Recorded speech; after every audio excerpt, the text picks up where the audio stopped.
On the 16th of March, Saturday before noon, I get a call from a number that's not in my contacts list. In a veiled way, he warned me that I should be careful with the management of Bulgartransgaz, so they don't send me to Vienna, Austria, and I don't suffer the fate of the former CEO. Mr. Gegov, whom I respect very much, found his demise in a hotel in Austria in Vienna.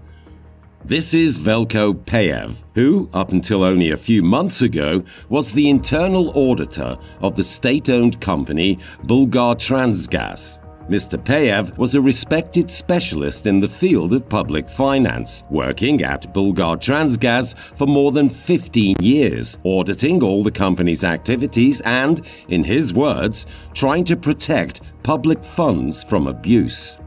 Why is Mr. Pejev receiving veiled threats to his life over the phone? And why did his career at Bulgartransgaz end abruptly on June 18, 2024, when the company's management dismissed him? Shortly before that, Mr. Pejev audited one of the company's biggest projects in the last 20 years, the expansion of Bulgaria's only underground gas storage facility, Chiren. And he found evidence of a serious corruption scheme that would cost the national budget more than 395 million and jeopardize the safety of the facility. Chiren, conveniently inclined tenders. The Chiren Underground Gas Storage facility is a strategic site in the energy infrastructure of Bulgaria and Southeast Europe. It serves to cover seasonal differences in natural gas consumption and guarantees the diversification and security of gas supply in the country and the region. The owner and operator of Chiren is the state-owned company Bulgartransgaz. The company is practically a monopoly in gas transmission in Bulgaria. The expansion of Chiren is among the largest infrastructure projects in the country. After the start of Russia's war in Ukraine in 2022, its expansion from the current 550 million cubic meters of gas a year to 1 billion became a project of common interest for the European Union, given its importance for energy connectivity in Central and Southeastern Europe. The cost of the project for the expansion of the underground gas storage facility Chiren is over 720 million BGN. The funds are provided by the European Commission, Bulgartransgaz, the Bulgarian Energy Holding, and the US Agency for Development. Ever since the procurement procedure was announced, strange things began to happen. In March 2022, 3 separate public tenders were announced. In June, Bulgartransgaz terminated them, and in July, it announced that it would opt for awarding a single contract for the entire project. In August 2022, the project was again surprisingly split into 3 separate public procurement procedures for the above-ground facilities, for the 40-kilometer connecting pipeline, and for drilling.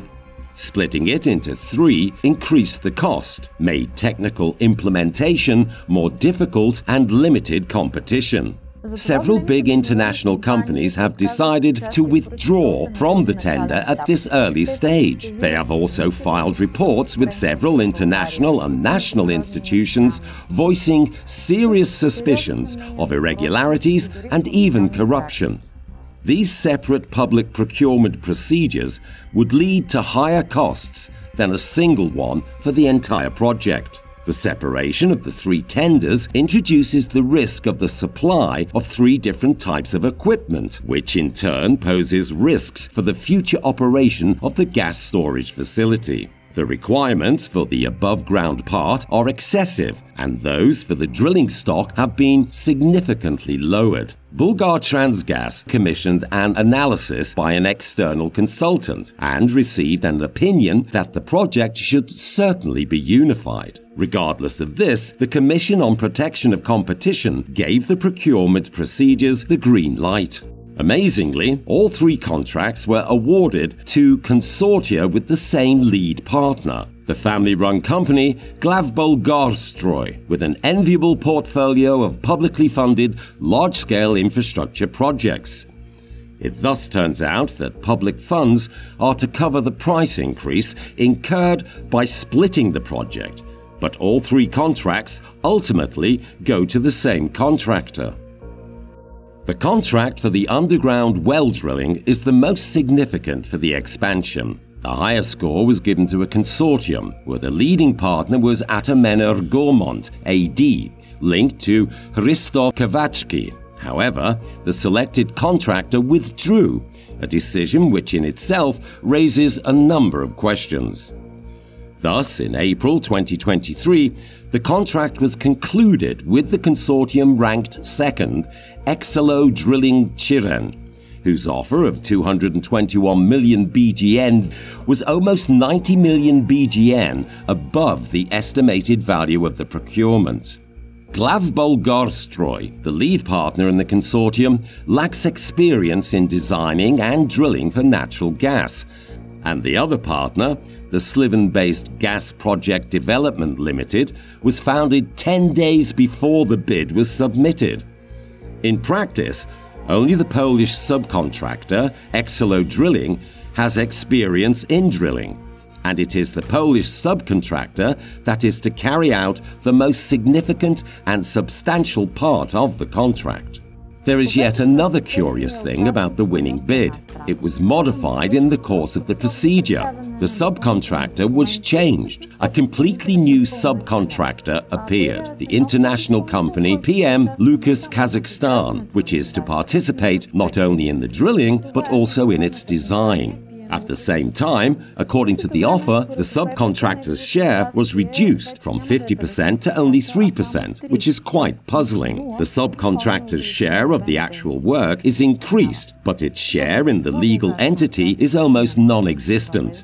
Bulgartransgaz accepted the documentation with no objections. In the spring of 2023, Velko Piev started an internal audit of the expansion of Chiren. His analysis revealed flagrant non-compliance in the implementation of the contracts. A key requirement of the technical specifications to construct 10 new inclined wells was not met. The contractor does not have the freedom to change these technical parameters, which were recommended after examinations of the Chiren gas storage facility since the mid-1990s in view of its characteristics. In 2011, after further special surveys of the site, Bulgartransgaz definitively accepted the recommendation that the wells should be deviated and not vertical. The aim is to effectively increase storage volume and make the operation safer.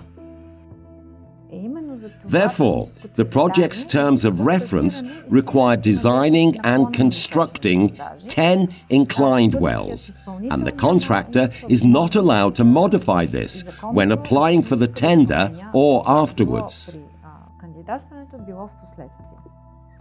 I found that regarding contract 6004, which is for the underground part, efforts were being made to circumvent the Public Procurement Act and modify the object of the procurement, and I pointed this out in my initial report to the Executive Director.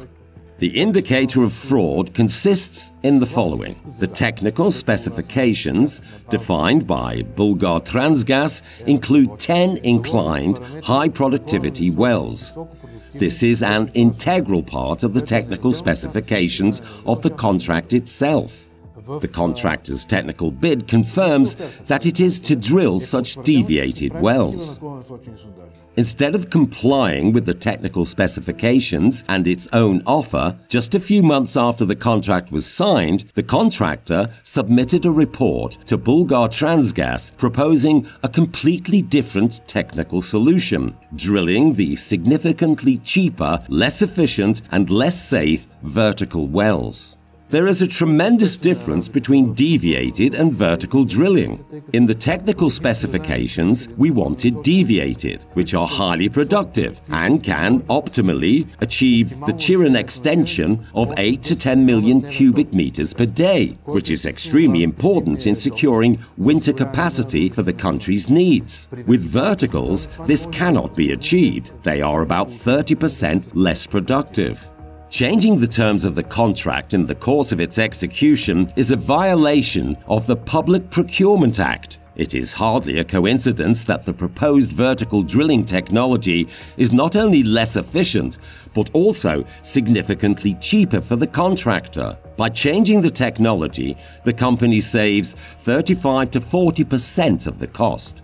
Thus, 90 million BGN of the already inflated contract value of 221 million BGN are de facto paid for nothing. The contractor also modified other parameters in their interest. The length of the wells and the number of reinforcement columns were reduced, which saved the contractor another 10 to 15 million BGN.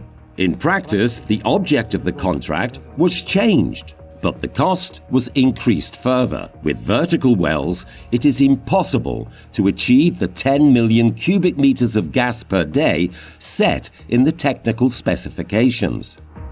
A larger amount of so-called buffer gas is needed to achieve the expansion's required capacity, and this means huge additional costs.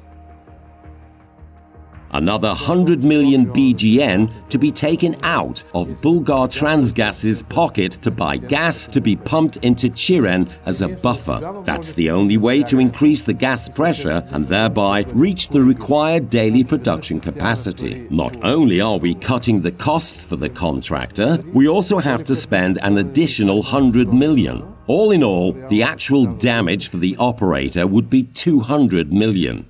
Amazingly, the contractor's report proposing these changes was accepted without any objection by the management and supervisory boards of Bulgartransgaz, although it represents a gross mutation of the very concept of the Chiren extension and a radical modification to the terms of the public tender. Only the internal auditor objected to the scheme. His proposal, to at least reduce the price of the contract by the 100 million BGN, was refused. The management of Bulgartransgaz accepted another request by the contractor, that any future costs incurred as a result of the change in technology be solely at the expense of the client. And unfortunately, my colleagues accepted it, and the management board accepted it, and the supervisory board accepted it, and put the liability for any future losses due to this change, which was accepted, with Bulgartransgaz. In addition to the company's financial losses, this led to increased operational risks. Due to the multiple fractures in the terrain, vertical drilling would compromise the safety of the repository. Raising the pressure from the current 115 bar to 150 bar in the new wells, which will have one column less and are vertical, will certainly lead to issues with at least some of the wells. Maintenance work has not been carried out on 6 wells and 7 are to close down, as prescribed by the Czech company MND. The integrity of the repository is at risk, which led me to appeal to the state agency National Security, who did nothing. Immediately after Bulgartransgaz approved the change in technology, Bulgartransgaz changed its subcontractor for the second time. The international company, PM Lucas, was replaced by a consortium of 2 companies run by a recently married couple, a newly established American company and a Turkish company with no particular experience in gas drilling. The new subcontractor was registered at the address of Bulgartransgaz headquarters in Sofia. Under the contract, the new subcontractor was responsible for 100% of the drilling. The affected subcontractor, PM Lucas, sent Bulgartransgaz CEO Vladimir Malinov numerous letters, warning him of the technical complexity of the project and the serious risks of relying on an inexperienced subcontractor. They especially stress on the risks of a catastrophic explosion and the associated threats to lives, infrastructure, and the environment. They even make mention of the possibility of disruptions in the airspace over Bulgaria and Romania for prolonged periods of time. The letters also warn of serious political pressure in relation to the project.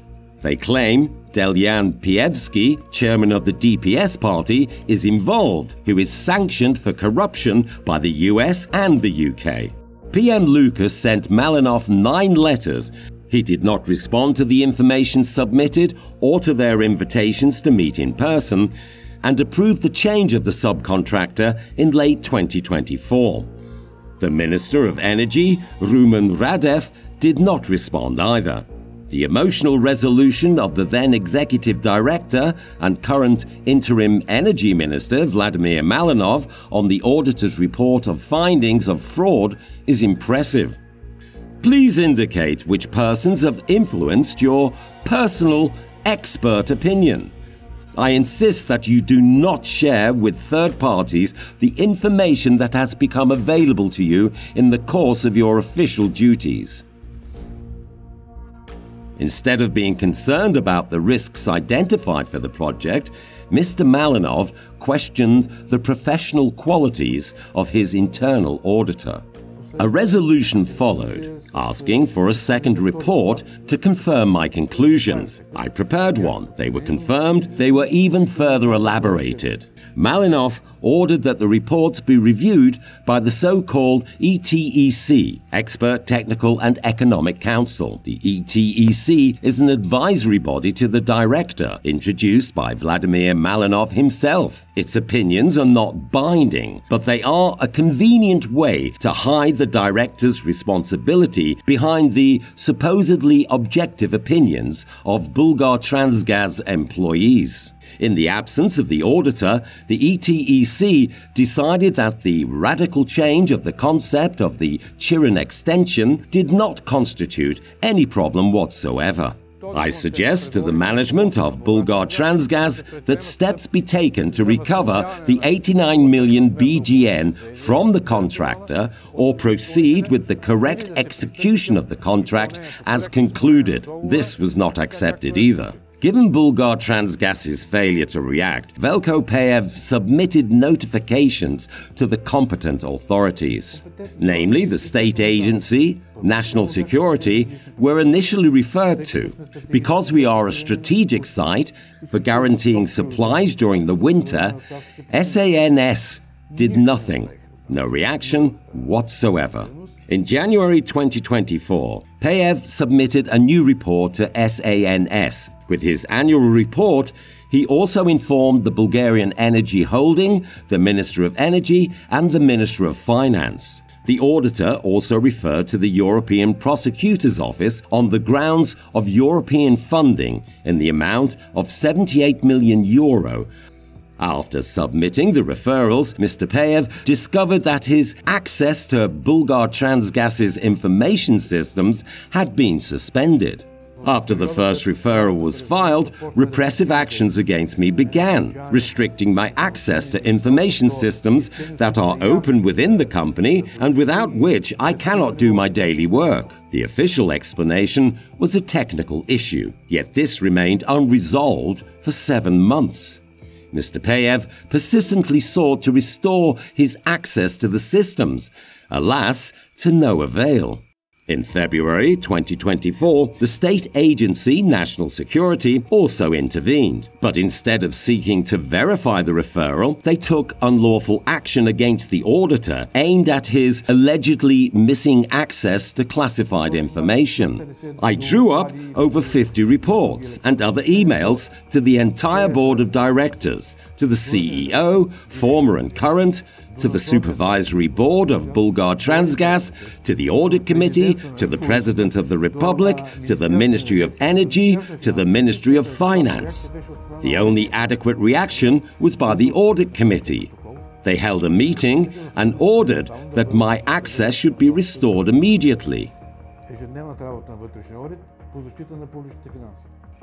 Mr. Payev also received veiled warnings to stop kicking the hornet's nest, lest he might come to a bad end. On the 16th of March, Saturday before noon, I got a call from a number not in my contacts list. In a veiled way, he warned me that I should be careful with the management of Bulgartransgaz, so they don't send me to Vienna, Austria, and I don't suffer the fate of the former CEO.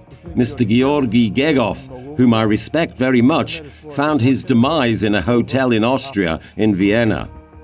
Mr. Payev reported the disturbing call to the authorities, but, in his words, to no avail. In mid-June, Mr. Payev was dismissed by the new CEO of Bulgartransgaz, the formal grounds being a lack of access to classified information. Such access is not required for the position. Meanwhile, in mid-February 2024, the Bulgarian CSO, Energy and Mining Forum, also referred to the Ministers of Energy and Finance, the Bulgarian Energy Holding, and the Parliamentary Committee on Energy, essentially based on Veljko Payev's reports to Vladimir Malinov from September 2023. The Minister of Finance ordered an audit by the Public Financial Inspection Agency, PFIA. The strange thing is that the audit was based on my referrals, but I was not contacted during the audit, which ended on June the 6th. I was at work at that time, but I was not contacted to give the PFIA information. What's even more puzzling is that the PFIA audit was very narrow in scope. The audit was limited to the public procurement procedure. It did not include the implementation of the contract, where my report points to fraud indicators. The inaction of the institutions raises more questions, given the information about personal connections between the management of a number of public institutions called upon to exercise control over the activities of Bulgartransgaz and company officials. In practice, there is an environment of corruption that is created through specific appointments, people who, in my opinion, are driven by their own interest rather than the protection of public funds. The strange thing is that all of them were appointed through the political patronage of their parents, friends or fathers, and none of them took part in a competition. The appointments of numerous non-random relatives at Bulgartransgaz are worth a separate investigation. But let's return to the Chiren extension. In April 2024, Bulgartransgaz CEO Vladimir Malinov was appointed interim energy minister.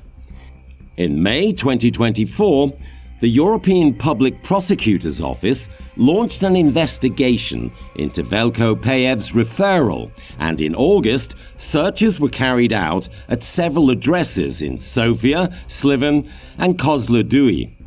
A day after the searches, Minister Malinov organized a press conference. He stated that there were no problems with the Chiren extension and that there was a disinformation campaign by foreign powers. However, Malinov's claims simply contradict the facts.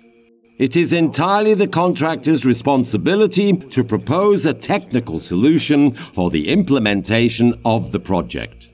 In reality, the technology is part of the technical specifications in the contract, and the contractor had no right to change it.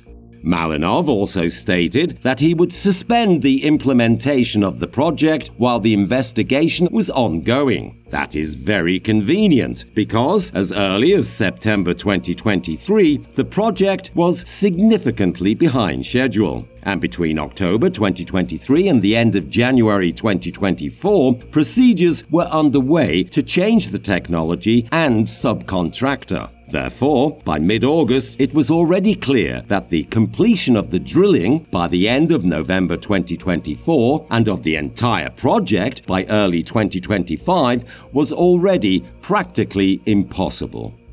Malinov himself stated that by mid-August 2024, construction work had not even begun and only one well had been granted a construction permit.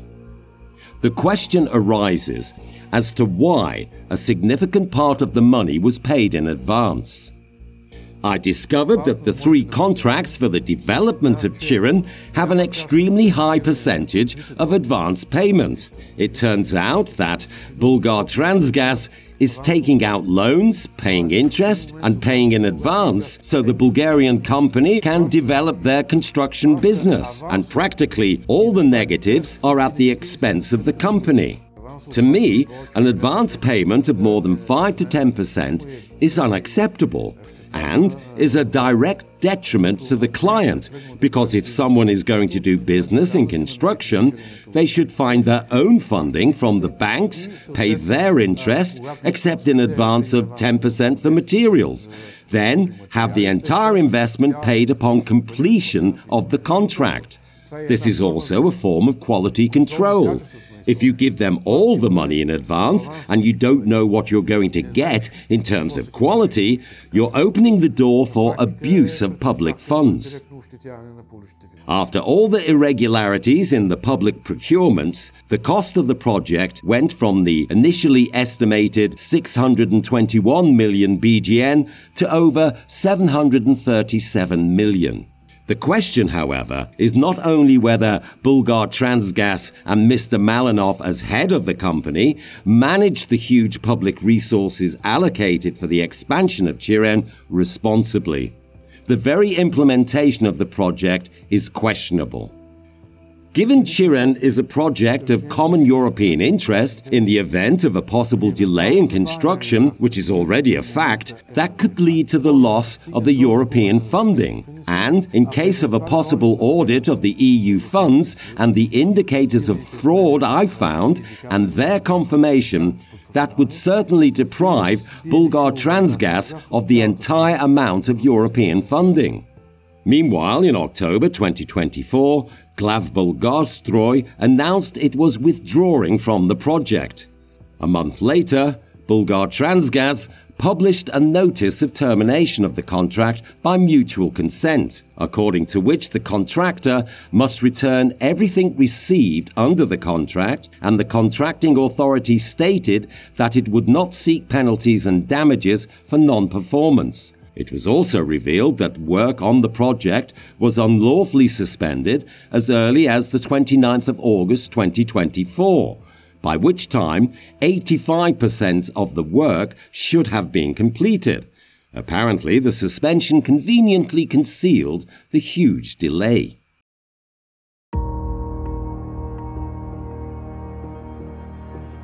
The question arises as to why Bulgartransgaz so readily agreed to free the contractor from this extremely important project, especially without seeking the penalties of up to 26 million BGN. Why terminate the current procedure only to start a new one, this time for the construction of the wells piecemeal? This will lead to a new cost increase and a new delay of the project. Once again, the plan is for the notorious vertical wells, a solution that jeopardizes the safety of the repository.